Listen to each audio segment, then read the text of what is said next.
Hello and welcome to Behind the Games, delivered in Glasgow 2026, the podcast, where we are exploring all the behind-the-scenes successes and the challenges in the lead up to one of the world's largest and greatest sporting events. With the eyes of the world on Glasgow in 2026, we're going to get to know some of the key players and what it takes to put on the greatest show of global proportions. In today's episode, we are exploring how success is defined, measured and experienced across the Games from delivery to legacy, and we have the perfect people with me to do just that. A man who has over 30 years' experience in major venues and global events, Trivandi co-founder Paul May, and the woman leading the Games brand marketing and communications strategy, the Chief Marketing and Communications Officer for Glasgow 2026, to give it her full title, Louisa Mahon. Thank you so much for joining me, both of you. Great to see you. I think I have to say, the Games are quite close now. Are we excited? How are we feeling? Are you doing okay? That is approaching fast and furiously, but where everything's coming together, everyone feels really hyped. There's a great atmosphere. Yeah, I was in the office yesterday spending time with the team and it's buzzing. We've got 2 people per desk, which is a sign that we're getting close to the Games. The office is creaking under the weight of new people starting, but that's the exciting bit. We're getting close. I was thinking there might be sort of a stress coming off you, but actually you both seem very calm. You kind of been there. You know that this kind of energy is what you'd expect at this time of the Games, yeah? Yeah, it's really, I guess that what you've got at the moment is everyone is fueled by this desire to create something fabulous and very united behind what that feels like. So from that perspective, I think what we always say is the power of the day. Every day, there's infinite possibility to get great things done. You make every day count, I suppose. You do, and I think the project's reached a pivot point recently where all of the planning that's been done is actually now being tested. The team are starting to think about operations and delivery and actually making the thing real. So it's a really exciting time. It is an exciting time, and I touched on this earlier because this podcast is all about, I suppose, the success and how we define that success and what it's going to look like for Glasgow 2026. I'd love to know what you think in terms of who actually defines the Games as a success. What does success look like for the Glasgow Commonwealth Games 2026? Louisa, what do you think for you? It's a really interesting question, and you know, there is success metrics which lie with the delivery of every major event around economic impact, social impacts and targets and KPIs. You know, that whole language of measurement. Words I don't even know what KPI all that gives language me of measurement. fear. And for creative people like us, no, we tend to kind of move away from those words too. But I think the success is co-designed. What that looks like is co-designed by everybody who's a part of that Games family. And that is from ourselves as an OC, our embedded partners like Trivandi, but it's actually also about the people the Games are for, the host city, our volunteers, the athletes that will be here to compete. Everyone, I believe, has an ownership in co-creating what success looks like, and that's what we need to be alive to as we go through our planning. Yeah, is that, I suppose, the same for yourself? 100% agree entirely with that. Having a combined and shared sense of purpose and answering the question of why, and then articulating that into the imperatives, the things that are important. The events that we've worked on all around the world have that in common, where that's been done early and it's been done well, because what it does is creates the platform to inform decision making. That sounds a bit boring, but what it means is when you've got 100 or 1,000 decisions to make every day, you've got something to lean back on in terms of what are the most important things. Yeah, absolutely. And I think when it comes to success, though, maybe in some people's head, it's like if you manage to deliver this on time, on budget, boom, done. Your job is completed, like tick that box. But what would you say to that, Paul? What do you think? Is that the sort of benchmark that you're setting yourself? Well, it's a really good question. I do want to fly a flag for delivering on time and on budget. And it's particularly important on this project, of course, because what we're doing together is delivering a condensed programme of work. So we're doing quite a lot in a very short period of time. And so, of course, we've got a fixed deadline in terms of an opening ceremony. Yeah, the world is going to be watching on that exact date. Of course, that's the ultimate deadline. But actually, all the milestones between now and then are really important. The thing about the budget is one of the things we're trying to demonstrate here is that a Games can be delivered in a different way, and financial sustainability and financial governance is actually important. And so we together are making decisions every day on spend and making sure that we're wise about that. But To answer your question, because there's a qualitative piece to this as well. It's not just about time and money. It's also about delivering something brilliant. And actually, I think we've been challenged quite a lot internally with our friends and colleagues from the organising company in a really healthy way, to think outside the box, to be innovative, to think, look, don't be constrained about time and money. Time and money constraints create opportunity for doing something different and something new. We want to create a brilliant experience for everybody that's going to come to the Games, athletes particularly, to create a platform for sporting success. We want our spectators to have fun. We want all the other stakeholder groups to have a good time as well. It's interesting what you said there actually with the time frame, because has that changed what you define as success? Would you feel it's almost more successful if you do hit those time frames because it's been so tight, it's been so compressed, it's been a very quick turnaround in comparison to some of those other big, huge events that you've worked on across the years? Yeah, I mean, we're really used to working to tight deadlines. Yeah. We're very agile, and our team are great at delivering to tight timelines. So we're not too fixated on that. We do it really, really well. What we mustn't lose sight of is the opportunity to do something great. And so that's a really important thread through all of the planning. How can we create a brilliant experience for everybody that's going to visit and come and see the Games, or for those people who are seeing it on TV? Yeah, and does that kind of on time, on budget almost become the baseline then? Like, that's what you want to hit? Louisa? Not necessarily. So, obviously that's core. There is a finite time. We will be ready to welcome thousands of athletes to the city. The city will be alive and ready. Our venues will be absolutely buzzing. We'll look absolutely gorgeous. The sports programme is packed. The medals are ready to be presented. All of the most incredible things that come together to create this incredible global event and sense of occasion. But it's not what defines us. What's defined us in these Games has been innovation. It is an unprecedented timescale that we're working to. It's a game-changing Games. This will change how elite sport will be delivered in future. It provides a blueprint for nations that have maybe never thought of hosting a major event. So what we are doing here is craft. It is innovation. It's what Glasgow does best. It's a genuinely Clyde-built, unique crafted Games. I think what on time, on budget does is it's just that it's the timeline on the wall. It keeps us focused. It keeps the energy. It keeps us sharp. But within that, we have given our teams incredible permission to innovate. When the concept was originally developed for these Games, Scotland the brave. I'm always going to say that in terms of the team between Commonwealth Sport and Commonwealth Games Scotland that actually crafted this model and were brave enough to really push the boundaries of what could be done. When that model was handed over to us and then we welcomed Trivandi and all of our embedded partners, we had a brilliant blueprint to work from. So that was already scoped in terms of all the key deadlines. But what it still did was give us the opportunity to work together, to innovate and to craft something that is truly unique. So it's important, but it definitely doesn't define what we're doing day to day. Yeah, that's amazing though. It's like, it's there, it's part of it, but actually what you're going for is something so much bigger. You want everyone to have such an important, such a brilliant experience across the board, which is amazing. If I can, because our role as the delivery partner, the event delivery partner, has a large operational focus. And in the world of operations, you think about getting the basics right. Because if you don't get the basics right, then it's all over. Yeah. So when we call them brilliant basics, it's about doing the basics really, really well. But once you've done that, then you've got the opportunity to layer on top of it and to create moments of surprise, of delight, of personality. In Glasgow 2014 in the Commonwealth Games, the city came to life to a large extent because of the people. And that there's another opportunity here. It's a brilliant city to be able to host major events. There's great character, culture, personality. And if we, through the work that we're doing together, can enable that and create a platform for that, that's going to create a brilliant experience for everybody. Absolutely. I think a lot of people who were involved or even just anywhere near the city for the 2014 Games knew that it was something really special. And I think the city did come alive. And I think the character and the energy that the city has got is something that is quite special and can definitely be sort of, I suppose, made the most of for these new Games. But these are something different. Like you said, this is quite a unique experience, isn't it? This is a sort of an evolution of the Games. It absolutely is. And I always pay tribute to 2014, 2014 and the incredible Games that took place this year. That has been the rocket fuel for what we're achieving this time round.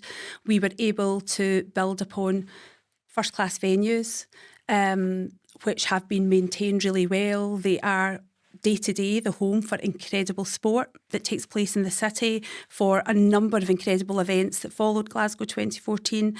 And what that has done is built that amazing, I guess, muscle memory in the city. This is a host city that has incredibly talented people who know how to make an event work in a very short space of time and with a very boutique budget, shall we say. So all of I like that term, a boutique budget. Marketing, all of those foundations are there. And what it meant for us was you were stepping into a space where the city partners are united. The city knows how to host. You're able to work with a business community that are ready. You're able to work with city leadership who are ready. Incredible support from our council partners. And then you wrap all the nation partners around that as well. We have seen on the street our retailers, our hoteliers, all of whom have helped us craft this, new model, not an athletes' village, but, athletes living in hotel hubs and actually being part of, living like locals, being part of local neighbourhoods. And we have seen those neighbourhoods coalesce around that. And the way here in Glasgow, people genuinely do make the city.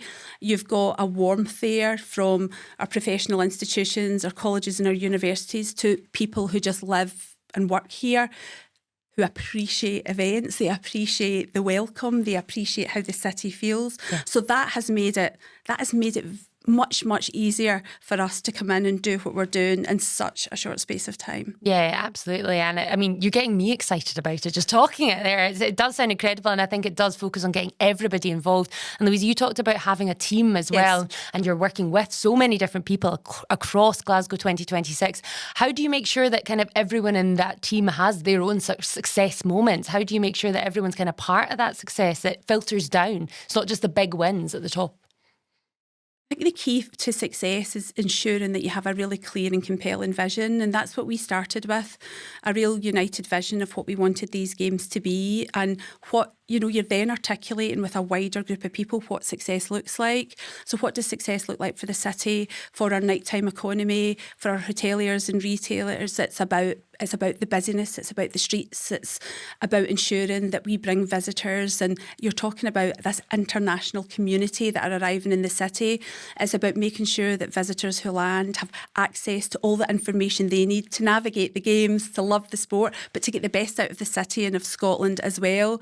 Same when we're working with communities. It's about being able to create that shared sense of vision and purpose, but then really being out there, meeting people, listening to our partners, understanding what everybody would like to see come from our games, because it's not just the 11 days of sport, it's everything that we've been preparing up until now. It's the legacy that takes place after. It's such an incredible journey, and you create impact every single day. So for us, it's about really understanding that. The impact doesn't happen in the 11 days. The impact happens from the minute you start until well beyond, the games have completed. And I think having that mindset, having that generosity of meeting with all our partners, meeting with our communities, understanding what is game changing for them and making sure that's baked into the model, that's really helped us propel something that everyone can see themselves being a part of. Yeah. Absolutely. Everyone's getting that moment that they understand they're making an impact, they're making a difference. And is that similar for you, Paul? Because again, Trivandi, a huge team, and you said more operationally based, but feeling like everyone part of that team gets their wins, their successes along the way. Yeah, it's really important actually, because it's a tough job, right? Particularly when you're working with a boutique budget in a condensed timeline. I'm going to use that all the time. I know, it's brilliant. And it can be intense for people. And I think when there are short-term wins to be celebrated, we're really good. This is a collective thing together. Really good at stepping back and celebrating them and appreciating them. And it helps people, I think, to realise the impact that they're making, because we're able to remind them what the sense of purpose is, why they're doing what they're doing, the sort of commitment, the sacrifice they're making, and how much of a difference ultimately they're making themselves. And it helps us to be able to reinforce messages about priorities and purpose, but it also gives us a chance to have a bit of fun and just step back and enjoy the fact we're working on one of the greatest projects you could possibly work on in a brilliant city. Yeah, absolutely. And just ticking a lot of boxes there. When it comes to success, though, and again, obviously we are very much focused on that for this conversation, I think it's probably fair to say that success sometimes goes like almost unnoticed because it's avoiding problems, it's solving issues before they come up. Like things like that are a huge part of the success as well, aren't they, Paul? Oh, very much so. I mean, it's funny you should say that because we always have to remind ourselves within Trivandi, not just on this project, but more broadly, that we should take time to celebrate because we are problem solvers. That's what we do. We, untie knots or put fires out, whatever analogy you want to find. Yeah. But that's what you do. And you then go and solve the next thing. You go and solve the next thing. And at the end of the day, you may have solved half a dozen things, 12, 50, 100, who knows? But actually, sometimes you need to step back and actually remind yourself how much progress you've made. And that's why I reinforced the thing about celebration. Yeah. How many fires you've put out. How many fires I you've can't put see out. any. We're good. I think there's another thing about celebrating as well, specific to this project, because the way in which we've built our team is really focused on giving it a sense of identity that's rooted in Glasgow, rooted in Scotland. Yes, we're an international company with loads of international experience, and our team includes that experience. But we've been really focused on recruiting from the local talent and accessing the next generation of event professionals. It's a really important part of our identity that we can impart our knowledge and experience to the next generation. The Trivandi Academy is part of the project, and that's all about professionalising the industry, upskilling brilliant people. And so our team is a mix of people from Glasgow, people from Scotland, and internationals, people from the wider UK too. And when we do celebrate, we make sure that we celebrate in a way which is authentic to where we are and what we're doing and the people we've got in our team. Yeah. And I think that's really great that what we can do is help to engage local people. It's like the connection between the work we're doing and the community, because the community are working in our team. Yeah, absolutely. Everyone's kind of part of the same experience and the same team. They work into the same goal. Would you say it's been the same for you again? Sort of avoiding any disasters is also a big part of success. You're putting out those fires before they start. What we've got with our model that I think is really interesting is you're building on lots of successful games that have gone before and lots of successful events that have taken place in the city. So that sense of rhythm, of daily rhythm, of the milestones that you need to reach, the key moments, they're really clear. I mean, they're crystal clear, and 100% you're driving towards ensuring that you make those milestones, or the times where you might need to do a little something creative around the edges to make sure that you hit it within a fair time scale, within a margin. But what's embedded along all of those milestones is moments of utter joy. When we launched our mascot, when we revealed our prize medals. Fabulous. Vinny the unicorn, the prize medals, our countdown clock at Central Station, and all of those moments of celebration allows us just to pause briefly and bring all of our collective teams together across the OC and Trivandi, and we've got such a fantastic network of partners and agencies who work with us day to day. That provides the opportunity for everyone to come together and, albeit briefly, just take a moment to remind ourselves why we do this, because people are working incredibly hard, incredibly high energy, and having those moments in time just to reflect on the journey that we've been on. Not always just, if you constantly remind people what's to come, it could probably become a bit overwhelming. Absolutely. But actually just being able to take that pause has absolutely been incredible. And that's also allowed us to do that at the same time with our communities, with our athletes, with our games family, so that everyone who will benefit from these games, everyone who will experience something powerful and meaningful from these games, get to enjoy those milestone moments with us. And I think having that baked in, so you are genuinely one team beyond the confines of the OC itself, that one team that brings in all of our CGAs, our chef de missions, the 74 nations that are going to be part of these games. It allows us to start that celebration early, and that for me is one of the key measures of success. Okay. It's coming through this with a network, an international network of friendship. It's the friendly games in the friendly city in the friendliest country. It's like 3 times friendly. So from that perspective, that for me, that whole thing around like friendship and what that means, and actually there's a huge amount that I have to say that you when we're talking about that, the Trivandi Academy and that pipeline of local talent, these initiatives are so incredible. That is legacy in action, to make sure that not just here in the city but for the events industry globally, we're creating that pipeline of talent, and we've allowed people here to be part of that. I think it's just phenomenal. Yeah. Sorry, I'm Global, yeah. I just want to reinforce it because you ignited one of my passions. One of the things to be most proud about on an event like this, and certainly with the work that we do across multiple events, is the impact you can make on people. Yes, we can do lots of other things too, but the most profound is to leave a human legacy. And if we're generous of spirit, which we are naturally, in terms of imparting knowledge, sharing, upskilling, training, you can leave behind a footprint which is so positive of people, local people who otherwise wouldn't have had the opportunity, who have had the experience of their life and have created an opportunity to work on future events programs in Glasgow, in Scotland, in the UK, or even overseas, and become part of this fantastic industry that we all work in. It's so compelling. Once you get into it, it's like the black hole. It's just incredibly compelling. It's seductive. And those people that will be working on the games will experience that, and it will live with them forever and create opportunities for them going forward. It's the thing that certainly I'm most proud about in terms of the work that we do across our events portfolio. Yeah, it's amazing. You can see the passion and the drive you both got for that. And the legacy is something that is so important because you said it's sort of 11 days of competition. It is going to be incredible to be part of and see and be a spectator of. But at the end of the day, you want that to continue to have a positive effect post the games. There is a big success story there, which we can see from people working on the games. But in terms of the community as well, that's a big part of it. And you kind of touched on that already, Louisa, but can you sort of expand a bit more on what you're hoping for? Because the last games, there was a legacy in the sense of looking at the venues, for example. There's maybe going to be a slightly different look at the legacy for this games, do you think? Is that fair to say? Absolutely. One of the things we felt fundamentally when we came together as an exec team was you can create an incredible sporting event that comes and goes almost quietly, but for everyone who's involved in the sport, it's still incredible. But we didn't feel that was good enough. We wanted to do something that was much more powerful for the city and for Scotland. And we invested significantly at that time in public engagement and ensuring that we worked with all of the groups and the communities, not just within the 8 Mile corridor that the games will take place, but across the city in Scotland.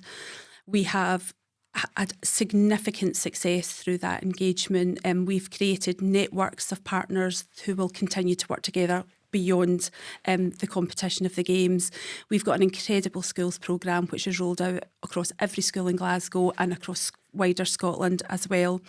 We've worked so well with talent pipelines through our colleges and our universities, but that has allowed us to co-design a story of change. So what matters most to people, thinking about the most inclusive games, and we have, made sure we've nailed our colours to the mast. And that's not just about this incredible parasports programme.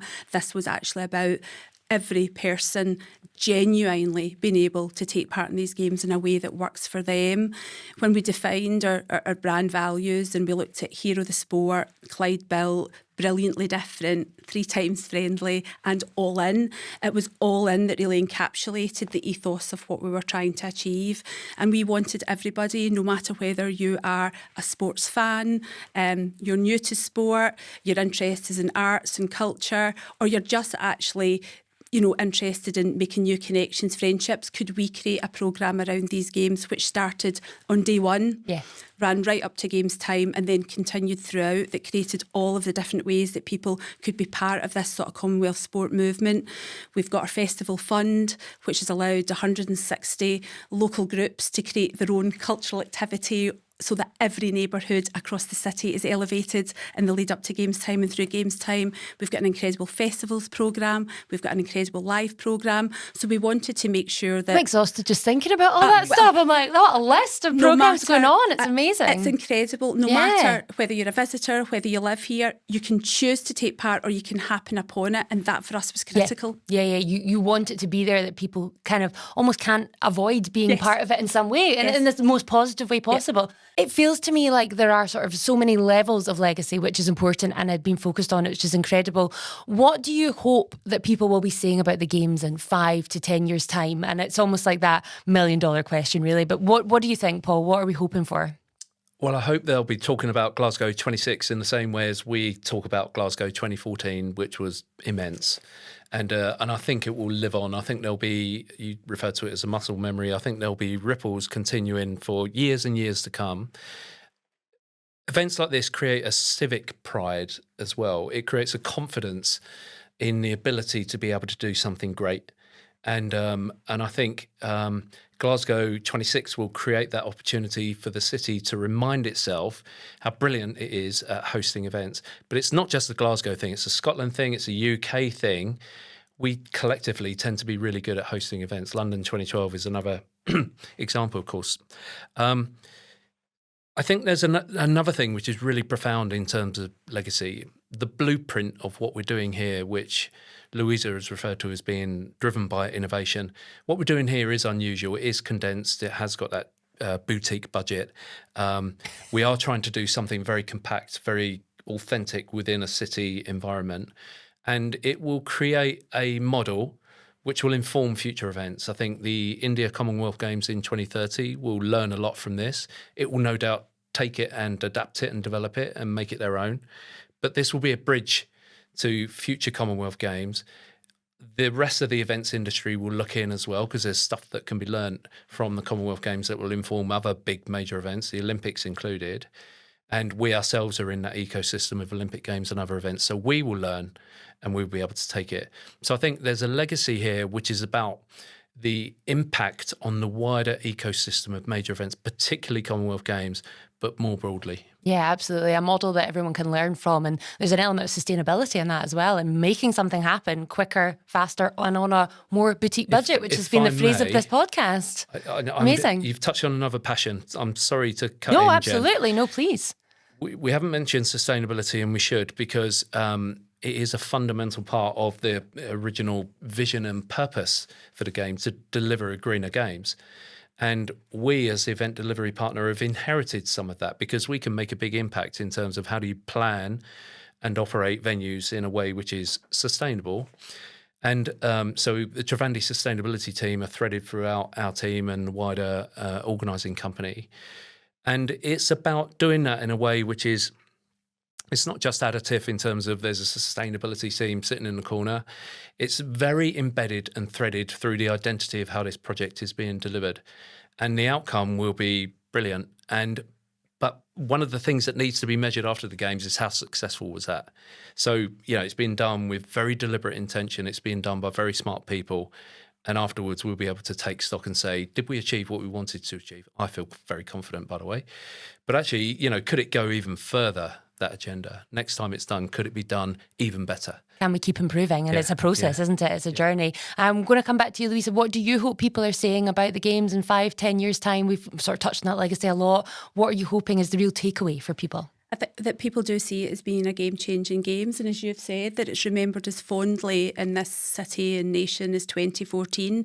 The story of change that we've co-created with our communities and our partners talks about the most inclusive Games, a greener Games, Games that welcomed where people felt they belong, and that, a financially sustainable Games that then becomes a blueprint for future cities and nations and the future of sport more globally. So from that perspective, to be able to stand behind that story of change and everyone to feel they had an altogether brilliant Games is actually the key thing. We want the people who work with us, our partners, all of the people who've joined us in this incredible speedboat ride to get to the other end and feel immeasurably proud of what we did here. And everyone should feel that, because it has been an incredible journey. Oh, I'm sure we will. I have absolutely no doubt. I've got one final question for both of you, and it kind of comes just back round to, I suppose, where we started is, how will we define if these games have been a success? Will there be a debrief? Will you have meetings, or will it just be a sort of a feeling, a sense? How is it going to work for both of you? And I'd imagine potentially quite differently. Paul? Yeah. I mean, there's two aspects to it, I think. I mean, there's the immediate aftermath, if you like, of hosting something so great, and how does everybody feel? It's like an emotional response. It's what memories are being created, how do people feel about the event, and I'm sure that will be absolutely brilliant. Be a lot of very tired people in our team, but actually they'll be incredibly satisfied and proud to have played a really key role. But I think then there's a longer term piece in terms of actually thinking seriously about the impact that we've had. Have we achieved the ambitions that we set out? We ourselves will write a report, we will do a debrief, and we will use that information and share it generously so that it can be used to act as a legacy to inform other future events. And we will talk about it really proudly. Absolutely. So there's going to be active debriefs to sort of mark the success. Will it be the same for your team, or will it be a wee bit more of the sense of the legacy and everything else you've worked on, Louisa? From the OC perspective, we've got a very significant evaluation which will take place, which we're working on with all our partners, which will look at our story of change, and it will see what was the impact, what did we have, and that's a really complex process. And for my team, who are all about, brand, communications, games experience, we will be really analysing what did the media say? When people were leaving the venues, were they euphoric? What does social media tell us? What's all that sentiment saying? So there's that immediate check to see, did everybody leave saying that was such a brilliant experience for them? And then there is the real hard work around evaluation and a transfer of knowledge where we combine everything that we have learned and recognised over the course of these games, not just what we did, but why we did it and when we did it. And that then exists as a piece of legacy for future games for India in 2030, which will be incredible, and all of the nations that choose to host in future. Amazing. Well, I think we've learned today that success comes in many different forms, and I am absolutely confident that you're going to tick all those boxes. It's going to be an incredible games, and I look forward to hearing about the debriefs, because I reckon it's going to be top marks, A+, I'm We'll sure. come back. Absolutely. Thank you so much, Louisa. Thank you so much, Paul. It's been a joy to talk to you on Behind the Games, and thank you so much for watching.